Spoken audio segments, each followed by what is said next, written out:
Shalom dan selamat pagi kepada saudara-saudari yang dikasihi dalam Tuhan. Pada hari ini saya akan menyampaikan sebuah renungan yang bertajuk Gila Sanjungan. Ayat inti kita dalam Galatia 1 ayat 10. Jadi bagaimana sekarang? Adakah ku cari kesukaan manusia atau kesukaan Allah? Adakah ku coba berkenan kepada manusia? Sekiranya aku masih mau mencoba berkenan kepada manusia, maka aku bukanlah hamba Kristus. Ada satu ilustrasi yang mengingatkan kita untuk tidak mencari sanjungan-sanjungan tidak tulus atau pujian-pujian kosong. Ilustrasi ini menceritakan tentang seekor musang. Musang itu melihat seekor burung gagak terbang dengan membawa sepotong keju di paruhnya dan hinggap di atas pohon. Musang yang berada di sekitar pokok itu melihat ke atas dan mengintai keju itu. Dan dia pun berjalan mendekati batang pokok itu. "Selamat siang gagak yang cantik," si rubah memuji. "Betapa cantiknya kamu hari ini, betapa mengkilatnya bulumu. Sungguh sangat indah sinar matamu. Saya yakin suaramu lebih indah dari burung-burung yang lain. Izinkan saya mendengar satu lagu darimu, dan saya akan menyapa kamu dengan sebutan si ratu burung."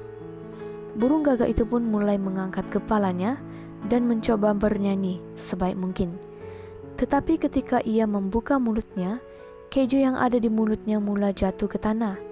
Dengan seketika si musang menangkap keju yang jatuh itu. "Hahaha, itulah yang akan saya lakukan. Itulah yang saya inginkan sebagai pertukaran dengan kejumu," ejek si musang itu. Begitu juga kita sebagai manusia. Wajar kalau kita senang mendapat sanjungan dari orang lain. Tidak salah mendapat sanjungan atau pujian dari orang lain. Tapi yang salah dan berbahaya adalah kalau kita gila sanjungan.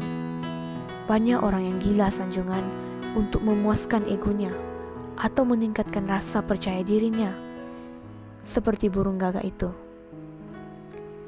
Ada teladan yang baik dari Rasul Paulus dan Barnabas dalam Kisah Para Rasul 14 ayat 8 hingga 20. Pada waktu di kota Litra, Rasul Paulus melakukan penginjilan one-on-one kepada seorang yang lumpuh dari kecil. Setelah mendengar Paulus berbicara, iman orang lumpuh itu mulai bangkit dan mendapat kesembuhan dari Tuhan. Karena mujizat itu, penduduk Litra mulai terkesima. Sampai-sampai Paulus dan Barnabas dikira jelmaan dewa Zeus dan Hermes. Dalam ayat 11 hingga 12, mereka menyanjung-nyanjung Paulus dan Barnabas, bahkan memberi mereka aneka hadiah. Untungnya Paulus dan Barnabas tidak gila sanjungan, tetapi peliknya ketika orang-orang Yahudi yang iri mulai menghasut penduduk Litra. Mereka yang tadinya menyanjung-nyanjung seketika itu juga berbalik untuk melempari Paulus dan Barnabas dengan batu. Sama halnya dengan pribadi Yesus, ketika dia masuk ke kota Yerusalem, dia disambut dan disanjung-sanjung. Tetapi lucunya beberapa hari kemudian, massa yang sama meneriakkan, "Salib dia!" Demikian pula ketika Yesus dicobai oleh iblis dengan cara menyanjung-nyanjungnya.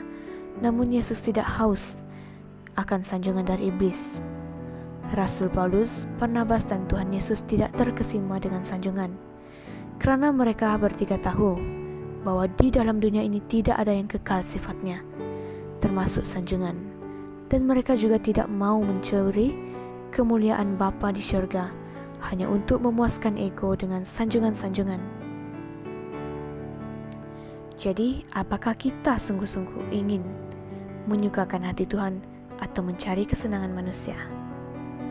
Kita perlu ingat bahwa orang yang gila sanjungan itu sama saja dengan mencuri kemuliaan Tuhan. Terima kasih kerana mendengarkan renungan hari ini. Semoga renungan ini akan dapat menjadi berkat kepada kita semua. Tuhan Yesus memberkati.